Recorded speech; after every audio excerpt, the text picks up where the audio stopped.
ससुराल की हो जाती है, पीहर की नहीं रहती, ऐसे ही आप भगवान के हो जाते हो तो फिर आप संसार के नहीं रहते। अगर आपको भय लगता है तो वास्तव में आप भगवान के हुए नहीं। भगवान का हो जाने के बाद भय, शंका, संदेह, चिंता, शोक आदि सब निवृत्त हो जाते हैं,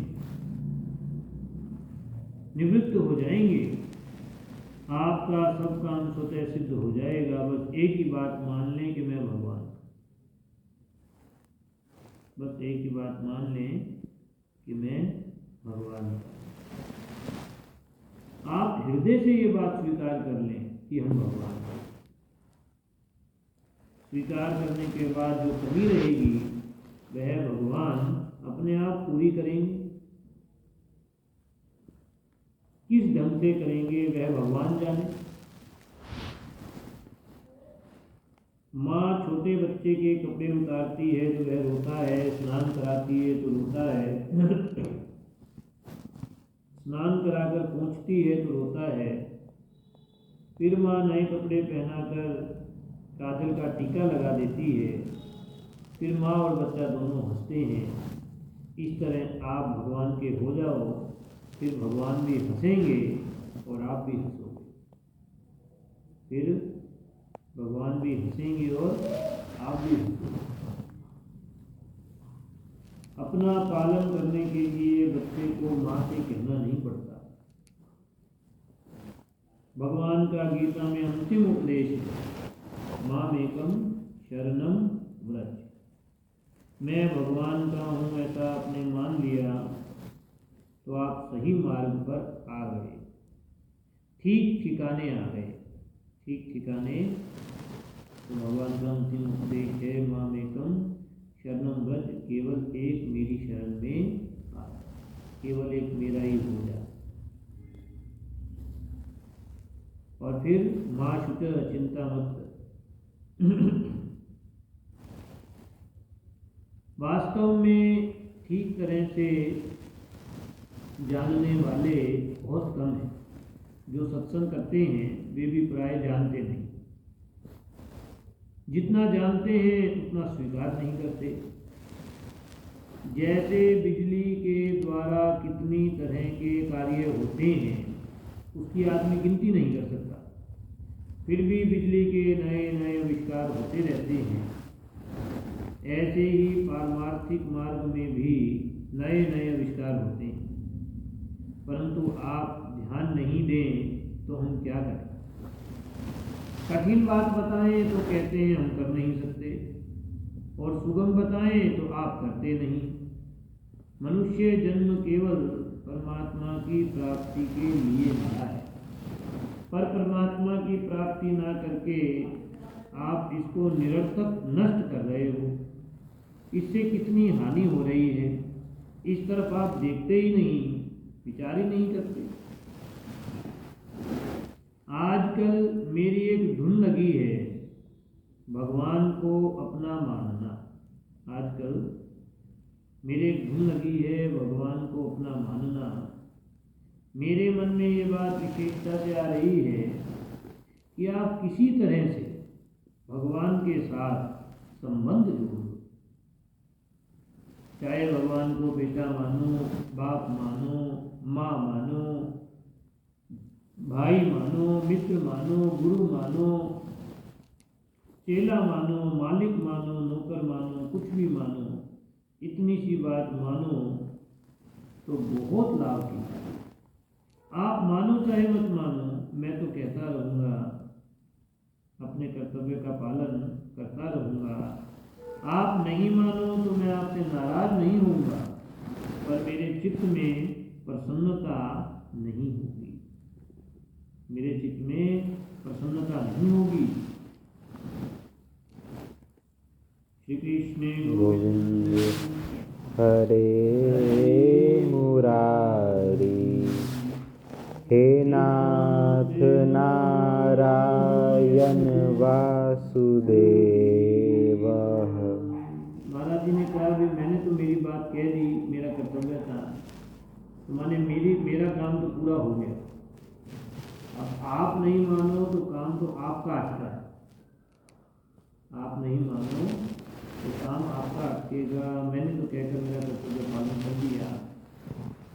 जैसे इसमें महाराज जी ने एक उदाहरण देकर ये बात समझाई कि एक कुम्हार था, वह घर में पहुंचा तो पत्नी से बोला कि रोटी ला, भूख लगी है। पत्नी बोली कि घर में दाना नहीं है, रोटी बनाऊं किसकी। कुम्हार एक हांडी लेकर किसान के पास पहुंचा। किसान ने हांडी ले ली और बदले में बाजरी दे दी। कुम्हार बाजरी लेकर घर आया और रोटी बनवा ली। दूसरे तीसरे दिन वह किसान कुम्हार से मिला तो बोला कि तुम्हारी हांडी तो फूटी हुई थी, हांडी चढ़ी ही नहीं। कुम्हार बोला कि मेरी तो हांडी चढ़ गई, अर्थात हमारी तो रसोई बन गई। ऐसे ही आप भले ही मेरी बात मत मानो, पर मेरी तो हांडी चढ़ गई, फूटी है आपकी। अरे हम नहीं माने तो महाराज जी कह रहे मैंने तो कहकर काम पूरा कर दिया, अब आप नहीं मानो तो नुकसान तो आपके ही हो रहा है। नारायण नारायण नारायण नारायण। उद्धार के लिए एक बात मैं विशेषता से बार बार कहता हूँ कि भगवान के साथ हमारा आत्मीय संबंध है। हम सभी भगवान की संतान हैं, पर हमने क्या धारणा कर ली कि हम तो संसारी हैं और भगवान को प्राप्त करना बड़ा मुश्किल है। इस धारणा को मिटाने के लिए ये बात है कि हम भगवान के हैं, संसारी नहीं। हम भगवान के हैं, भगवान हमारे हैं। छोटे बड़े जितने जीव हैं सबके सब भगवान के अंश हैं। छोटे बड़े जितने जीव हैं सबके सब भगवान के अंश हैं। पर इस बात को सुनने समझने की योग्यता मनुष्य में ही है। माने जो मनुष्य के अलावा जो भी प्राणी है तो भगवान के अंश, पर वो समझ नहीं सकते इस बात को। भगवान के अंश होने से हम भगवान के बहुत नज़दीक, भगवान पर हमारा अधिकार लगता है। भगवत प्राप्ति की लालसा तो कठिन है, पर भगवत प्राप्ति कठिन नहीं। इस बात को ना जानने के कारण लोग अपने को संसारी आदमी समझते हैं, माने कि है तो भगवान के, पर इस बात को हम जानते नहीं, इसलिए अपने आप को संसारी आदमी समझते हैं। वास्तव में वे अपने मर्जी से संसारी हैं, मूल में हैं। माने उन्होंने मान ही रखा है, पर है नहीं। संसार की सब वस्तुएं समष्टि की है, माने इस पर किसी का व्यक्तिगत अधिकार नहीं। जितनी भी वस्तुएं हैं सबकी पर प्रकृति की हैं, हमारी व्यक्तिगत नहीं है। उनको व्यक्तिगत मानने से ही पाप होता है, माने कुछ भी अपना व्यक्तिगत। हमारे पास धन संपत्ति शरीर आदि जितनी भी वस्तुएं हैं वे व्यक्तिगत नहीं है। उन वस्तुओं का सदुपयोग करो, पर उन्हें व्यक्तिगत मानकर उनके मालिक मत बनो। प्रत्युत मुनीम बनो, मुनीम बनो। ये अपने मुनीम बनो अर्थात कि मालिक तो भगवान है, परंतु वस्तु की देख रेख हमारे जिम्मे भगवान ने ही सौंप रखी। इसका सदुपयोग करना ये हमारी जिम्मेवारी है, इसका रखरखाव करना हमारी जिम्मेवारी है, परंतु है भगवान, हमारी नहीं है। तो मुनीम बनो। नारायण नारायण नारायण नारायण। श्री कृष्ण गोविंद हरे मुरारी, हे नाथ नारायण वासुदेव। श्री कृष्ण गोविंद हरे मुरारी, हे नाथ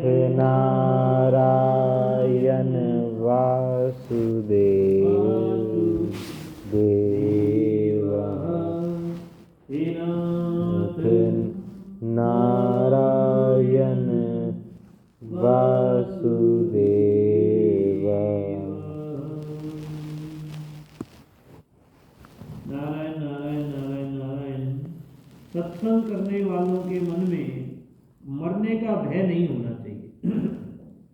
कारण कि ये मृत्यु लोक है, मरने वालों का लोक है। यहाँ कोई मरने से बच सकता ही नहीं। एक दिन मरना तो पड़ेगा ही। जब मरने से बच सकते ही नहीं तो फिर डर किस बात का। मरने से नहीं डरेंगे तो परमात्मा की प्राप्ति हो जाएगी। मरने से डरोगे तो मरते रहो, डरते रहो, इसका अंत नहीं आएगा, इसका अंत नहीं आएगा। अगर सत्संग करने वाले भी मरने से डरते रहें तो सत्संग करने वाले और सत्संग न करने वाले में क्या फर्क रहा। भोजन नहीं मिले, पानी नहीं मिले, माने जो हम इनकी गरज रखते हैं कि इतना मिलना चाहिए, ये मिलना चाहिए, मिलना चाहिए, तो महाराज जी कहते हैं नहीं भी मिले तो मर जाएंगे। इससे बढ़कर और क्या हानि होगी। भोजन करते हुए, पानी पीते हुए भी मरना तो पड़ेगा ही। फिर इनकी गरज क्यों करें।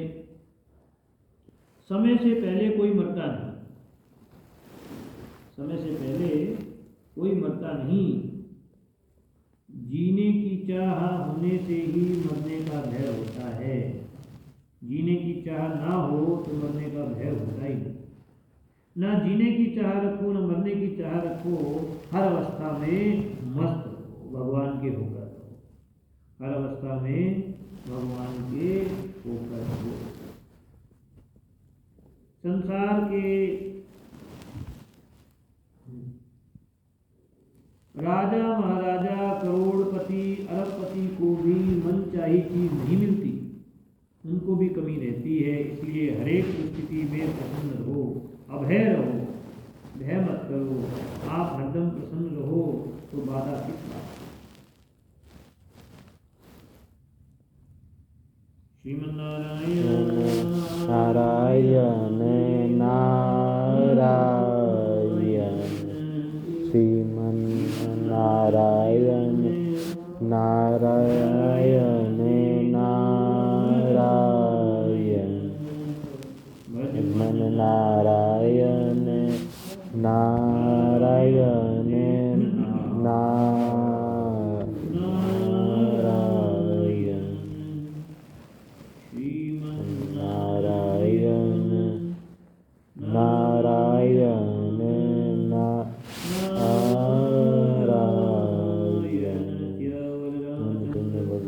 भगवान की मुकुट बंसी वाले की। नलवंती का चरित्र जो अपने चल रहा है उसको आगे थोड़ा वो पढ़ लेते हैं। तो अपने कल ये बात आई थी कि कलयुग को बड़ा क्रोध आता है दमयंती पर, क्योंकि दमयंती ने देवताओं को छोड़कर एक मनुष्य से विवाह कर लिया।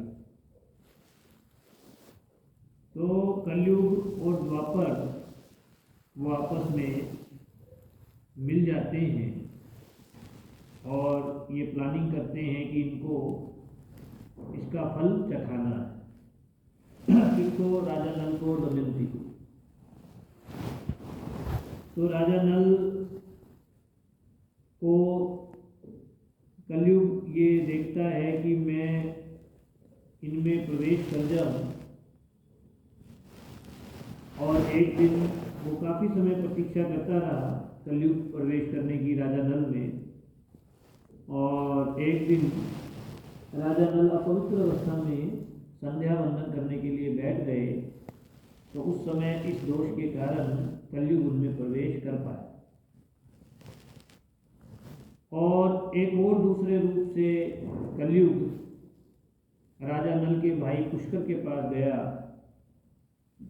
जो कि उनसे दुश्मनी मानता था, और उनसे कहा कि तुम राजा नल के पास जाओ, उसको जुआ खेलने का निमंत्रण दो, तुम्हारी जीत होगी, मैं तुम्हारे साथ। तो पुष्कर जो हैं राजा नल को बार बार ललकारते हैं।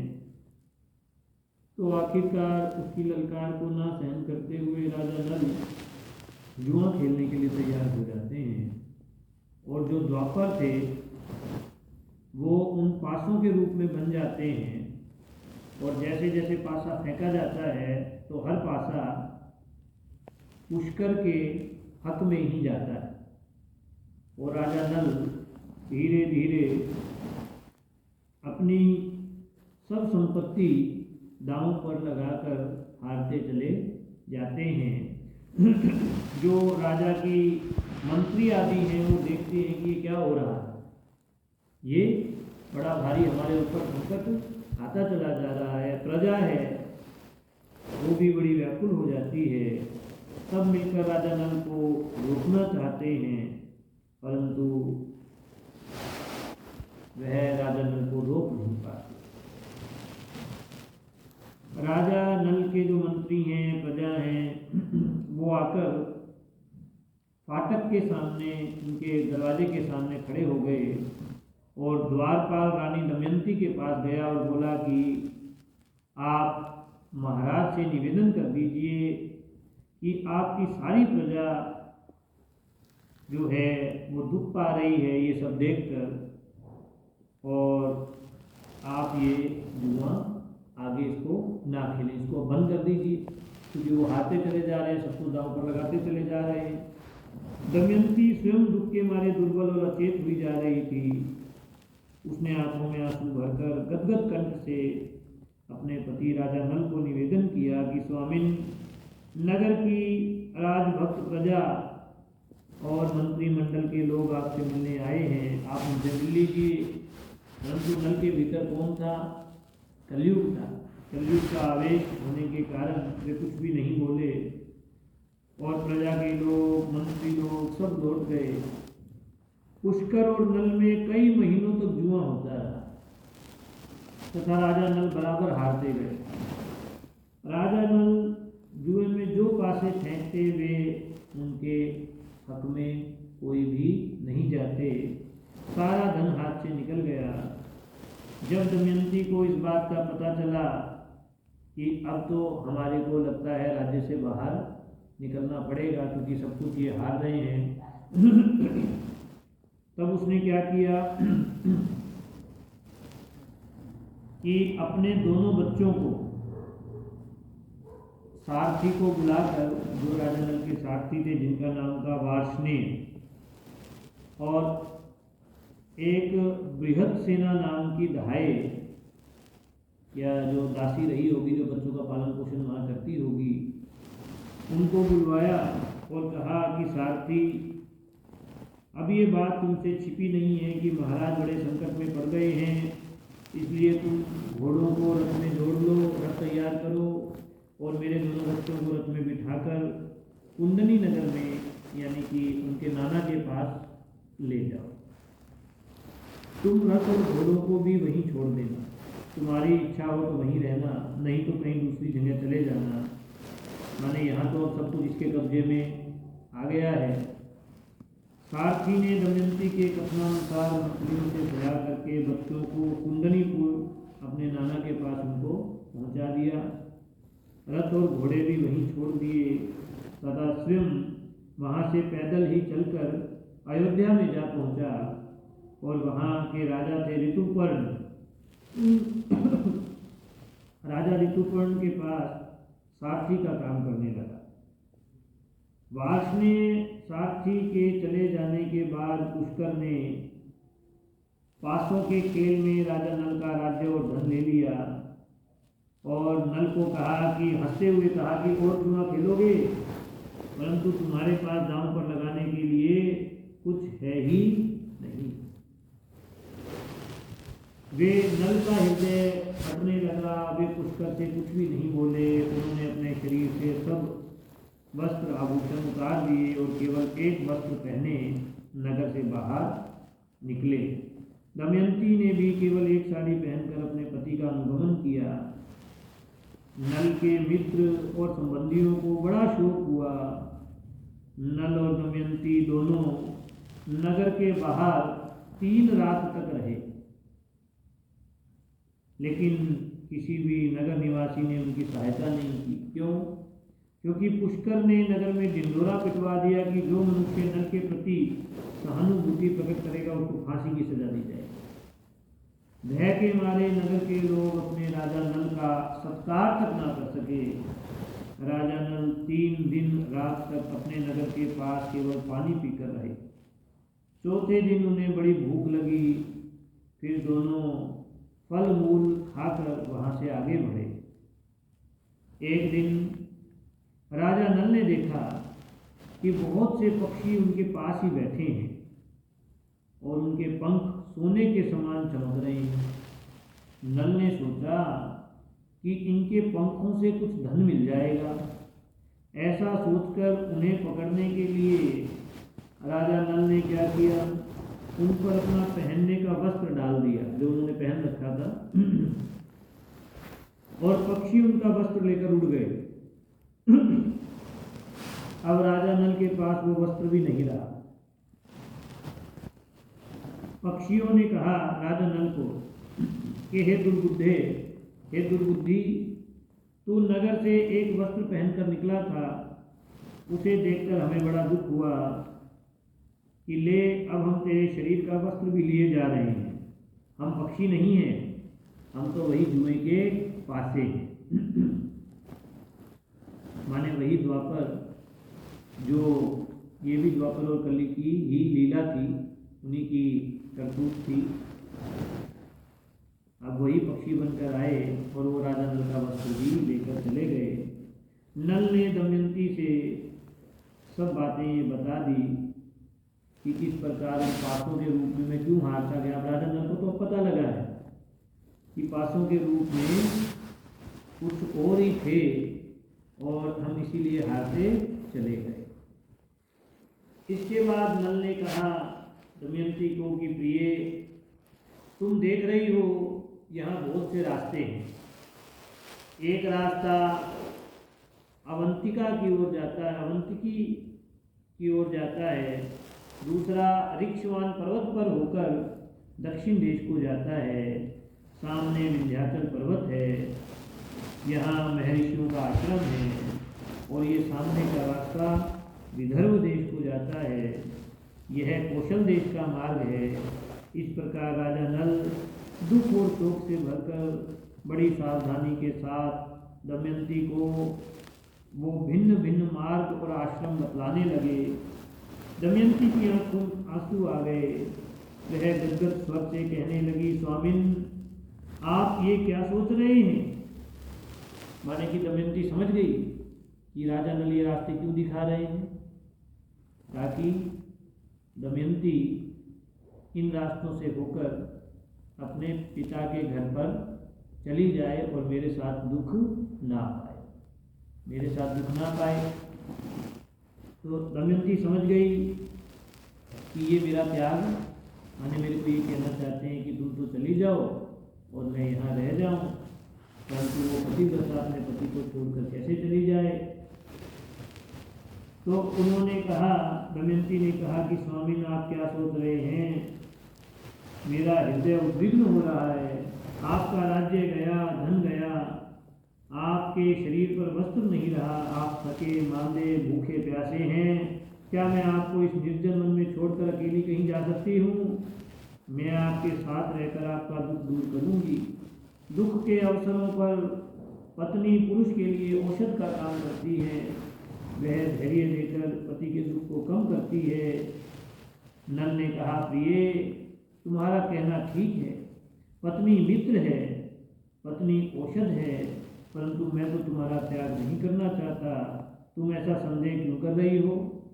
दमयंती बोली, आप मुझे छोड़ना नहीं चाहते, परंतु विदर्भ देश का, यानी कि जहाँ दमयंती का मायका है, पिता का घर है, वहाँ का रास्ता आप मुझे क्यों दिखा रहे हैं।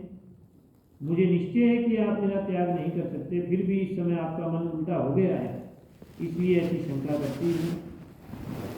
आपके मार्ग बताने से मेरा मन उठता है। यदि आप मुझे मेरे पिता या किसी संबंधी के घर भेजना चाहते हो तो ठीक है, हम दोनों साथ साथ चलें।